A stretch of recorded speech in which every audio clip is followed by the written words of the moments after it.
नरेंद्र नाथ दाता, जिनको बाद में दुनिया स्वामी विवेकानंदा के नाम से जानी, उनका जन्म एक प्रसिद्ध बंगाली परिवार में कलकत्ता में हुआ था।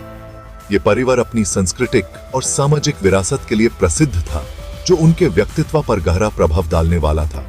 12 जनवरी 1863 को एक नए युग का आरंभ हुआ। उनके पिता विश्वनाथ दत्ता एक वकील थे, जो अपने प्रगतिशील विचार और पाश्चात्य संस्कृति को अपनाने के लिए जाने जाते थे। उन्होंने अपने बच्चों को भी ये सिखाया कि कैसे दोनों संस्कृतियों का सम्मेलन किया जा सकता है। उनकी माता भुवनेश्वरी देवी एक धार्मिक महिला थी, जो अपनी गहरी श्रद्धा और हिंदू ग्रंथों के ज्ञान के लिए प्रसिद्ध थी। उन्होंने नरेंद्र को आध्यात्मिकता और धार्मिक मूल्यों का महत्व समझाया। छोटी उम्र से ही नरेंद्र या नारेन, जैसा कि उन्हें प्यार से बुलाया जाता था, ने अनोखी बुद्धि और ज्ञान की प्यास प्रदर्शित की। उन्होंने अपने आसपास की दुनिया को समझने की कोशिश में लगातार प्रश्न किए। उन्होंने एकेडमिक्स में अपेक्षा से बढ़कर प्रदर्शन किया। इतिहास, दर्शन शास्त्र और साहित्य जैसे विषयों में निपुणता हासिल की। उनकी पढ़ाई के प्रति लगन और समर्पण ने उन्हें अपने समकालीन विद्यार्थियों से अलग बनाया। उनकी तेज बुद्धि के साथ एक स्वाभाविक करिश्मा और आकर्षित करने वाली वाक्पटुता थी, जो लोगों को उनकी तरफ खींचती थी। उन्होंने अपने विचारों और भावनाओं को स्पष्ट और प्रभावित करने वाले तरीके से व्यक्त किया। अपने एकेडमिक करियर के अलावा नारेन के पास एक बेचैन आत्मा और एक सवाल करने वाला दिमाग था। उन्होंने जीवन के महत्वपूर्ण प्रश्नों का उत्तर खोजने की कोशिश की। उन्होंने संगीत में रुचि ली, कुश्ती का अभ्यास किया और अपने शारीरिक और मानसिक विकास के लिए कई गतिविधियों में भाग लिया और दार्शनिक बहसों में हिस्सा लिया, जहां उन्होंने अपने विचारों को प्रभावित करने वाले तरीके से व्यक्त किया और अन्य लोगों के विचारों को भी समझा। लगातार जीवन और अपने आसपास की दुनिया की गहरी समझ की तलाश में उन्होंने प्रकृति और मानव मानसिकता के रहस्यों को समझने की कोशिश की। यही स्वाभाविक जिज्ञासा बाद में उन्हें उनकी आध्यात्मिक खोज पर ले जाएगी। उन्होंने अपने अंदर की आत्मा को समझने और उसे जोड़ने का प्रयास किया। हालांकि अपने जीवंत व्यक्तित्व के नीचे नारेन आंतरिक उथल-पुथल से जूझ रहे थे। उन्होंने अपने मन में कई प्रश्नों का बोझ महसूस किया। कलकत्ता में उन्होंने जो गरीबी और दुख देखा, उसने उन्हें गहरी तरह से प्रभावित किया और उन्होंने सोचा कि कैसे ये समस्याएं हल हो सकती हैं। और इतनी व्यापक विपत्ति के सामने उन्होंने भगवान के अस्तित्व पर सवाल उठाया। उन्होंने सोचा कि अगर भगवान है, तो इतना दुख और पीड़ा क्यों है? उन्हें क्या पता था कि यही आंतरिक संघर्ष उनके असाधारण बदलाव का सबब बनेगा। ये प्रश्न और आत्मा संघर्ष उन्हें एक नए रास्ते पर ले गए, जहां से उन्होंने अपने जीवन का महत्वपूर्ण अध्याय लिखा। ये जीवन के आसन के दी ये समय थे। जैसे जैसे नारेन बड़े होते गए, उनकी आध्यात्मिक तमन्ना और तेज होती गई। उनका मन हमेशा कुछ अधिक खोजने के लिए उत्सुक रहता था। उन्होंने विभिन्न धार्मिक ग्रंथों में सुकून की तलाश की, हर ग्रंथ को बड़े मन से पढ़ा और समझा। हिंदू धर्म, ईसाई धर्म और इस्लाम का अन्वेषण किया।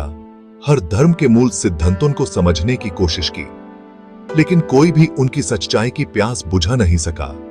उनका मन हमेशा एक अधिक गहरी सत्य की खोज में था। वह केशव चंद्र सेन के नेतृत्व वाले एक सुधारवादी हिंदू आंदोलन ब्रह्मो समाज में शामिल हो गए, जो नए विचारों और सामाजिक सुधार पर जोर देता था, जो तर्क और सामाजिक सुधार पर अपने जोर के लिए आकर्षित था। ब्रह्मो समाज ने नए विचारों को जन्म दिया और समाज में नए परिवर्तन लाए, जबकि नरेन ने ब्रह्मो समाज के प्रगतिशील आदर्शों की सराहना की। उन्होंने उनके विचारों को गहन रूप से समझा, लेकिन उन्हें मूर्ति पूजा और पारंपरिक अनुष्ठानों की अस्वीकृति असंतोषजनक लगी। उनका मन इन पारंपरिक विचारों से सहमत नहीं हो सका। उनका दिल देवता की एक अधिक गहरी अनुभवी समझ के लिए तरस रहा था। उन्होंने अपने मन में एक ऐसी शांति और अनुभव की तलाश की जो उन्हें कहीं और नहीं मिली। यही वह दौर था जब जबरदस्त खोज के दौरान उन्होंने पहली बार श्री रामकृष्ण परमहंस के बारे में सुना, जो अपने अनोखे विचारों और अनुभवों के लिए प्रसिद्ध थे, जो दक्षिणेश्वर काली मंदिर में एक रहस्यवादी और पुजारी थे, जो अपने भक्तिभाव और अनुभवों के लिए जाने जाते थे, जो अपने आनंदमय दर्शन और अपरंपरागत आध्यात्मिक क्रियाओं के लिए जाने जाते थे।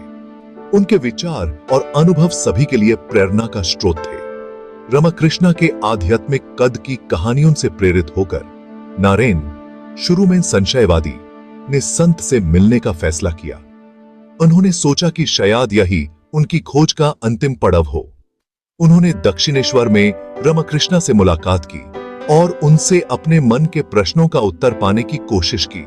उन्हें भगवान के अस्तित्व और वास्तविकता की प्रकृति के बारे में जटिल दार्शनिक प्रश्नों के साथ चुनौती दी। उन्होंने अपने सभी प्रश्नों को रामकृष्ण के समक्ष रखा। उन्हें आश्चर्य हुआ कि रामकृष्ण ने बौद्धिक तर्कों के साथ नहीं, बल्कि सरल लेकिन गहन उपाख्यानों और प्रेमपूर्ण अनुभवों के साथ प्रतिक्रिया दी जो उनके मन को छू गए, जिसने नारायण के मन पर गहरी छाप छोड़ी। उन्होंने रामकृष्ण के विचारों और अनुभवों को अपने जीवन में उतरने का सोचा। नारायण, जो बौद्धिक चर्चा के आदी थे, ने खुद को रामकृष्ण की बचकानी सादगी और अटूट विश्वास की ओर आकर्षित पाया। उन्होंने अपने मन में एक नई रोशनी का अनुभव किया। उन्होंने दक्षिणेश्वर की अपनी यात्राएं जारी रखीं, हर बार कुछ नया सीखने और समझने के लिए। हर मुलाकात ने उनके संदेह को और कमजोर कर दिया और संत के प्रति गहरी श्रद्धा जगाए। उन्होंने रामकृष्ण के विचारों को अपने जीवन का अंग बनाने का सोचा। उन्होंने खुद रामकृष्ण की प्रेमपूर्ण अवस्थाओं, भगवान के प्रति उनके गहरे प्रेम और सभी प्राणियों के प्रति उनकी वास्तविक करुणा के अनुभवों को देखा, जो उनके जीवन को बदल गए। ऐसे अनुभव जिनसे नरेन के जीवन के पथ्यक्रम को हमेशा के लिए बदल दिया। उन्होंने अपने जीवन का नया मार्ग चुना, जो उन्हें एक नए आध्यात्मिक सफर पर ले गया। जैसे जैसे नारायण ने रामकृष्ण के साथ अधिक समय बिताया, उन्होंने एक गहरा आंतरिक परिवर्तन अनुभव किया। रामकृष्ण के साथ उनके समय ने उन्हें एक नए रूप में ढाल दिया, जहां उन्होंने अपने अस्तित्व के मूल को समझा। उन्होंने महसूस किया कि सच्चा धर्म कर्मकांडों या रस्मों के बारे में नहीं, बल्कि परमात्मा के प्रत्यक्ष अनुभव के बारे में है। ये अनुभव उनके जीवन का मूल बन गया, जहां उन्होंने अपने अंदर की शांति और सच्चाई को पाया। रामकृष्ण ने अपनी अपरंपरागत शिक्षाओं और अटूट प्रेम के माध्यम से नारायण के बौद्धिक बढ़ावों को दूर किया, उन्हें उनके अस्तित्व की सच्ची प्रकृति का खुलासा किया। रामकृष्ण के शब्दों ने नारायण के मन को एक नए रोशनी से रोशन किया। एक तीव्र आध्यात्मिक अनुभव के दौरान रामकृष्ण ने नारायण को स्पर्श किया, अपनी आध्यात्मिक ऊर्जा का संचार किया और उन्हें अपनी दिव्य प्रकृति की एक झलक प्रदान की। ये अनुभव नारायण के जीवन का एक मूल स्तंभ बन गया। इस परिवर्तनकारी अनुभव ने नारायण के अहंकार को चकनाचूर कर दिया और उन्हें ब्रह्मांड के साथ एकता की एक भारी भावना से भर दिया। ये एकता उनके जीवन का मूल मंत्र बन गई। उन्होंने रामकृष्ण के शब्दों की सच्चाई को महसूस किया। जीव ही शिव है, जिसका अर्थ है कि व्यक्तिगत आत्मा परमेश्वर के अलावा और कोई नहीं है। ये ज्ञान उनके जीवन का मूल बन गया। नारायण अब रामकृष्ण के आध्यात्मिक कद के प्रति आश्वासित हो गए, ने खुद को एक शिष्य के रूप में पूरी तरह से समर्पित कर दिया। उन्होंने अपने गुरु के चरणों में अपने जीवन का मूल पाया। उन्होंने ध्यान करना सीखा, तीव्र आध्यात्मिक अनुशासन का अभ्यास किया और अटूट भक्ति के साथ अपने गुरु की सेवा की। ये सेवा उनके जीवन का एक मूल स्तंभ बन गई। रामकृष्ण ने नारायण की असाधारण बुद्धि और आध्यात्मिक क्षमता को पहचानते हुए उन्हें अपने साथी शिष्यों का मार्गदर्शन करने और प्रेम और एकता के अपने संदेश को फैलाने की जिम्मेदारी सौंपी। ये जिम्मेदारी उनके जीवन का एक मूल स्तंभ बन गई। रामकृष्ण के मार्गदर्शन में नारायण के व्यक्तित्व में एक उल्लेखनीय परिवर्तन आया। उनका व्यक्तित्व एक नए रूप में ढल गया, जहां उन्होंने अपने अंदर की शांति और सच्चाई को पाया। उनका अहंकार पिघल गया, उसकी जगह विनम्रता और करुणा ने ले ली। ये विनम्रता और करुणा उनके जीवन का मूल मंत्र बन गई। उनका बौद्धिक संदेह अटूट विश्वास और भगवान के प्रति गहरे प्रेम का मार्ग प्रशस्त करता है। यह विश्वास उनके जीवन का मूल स्तंभ बन गया।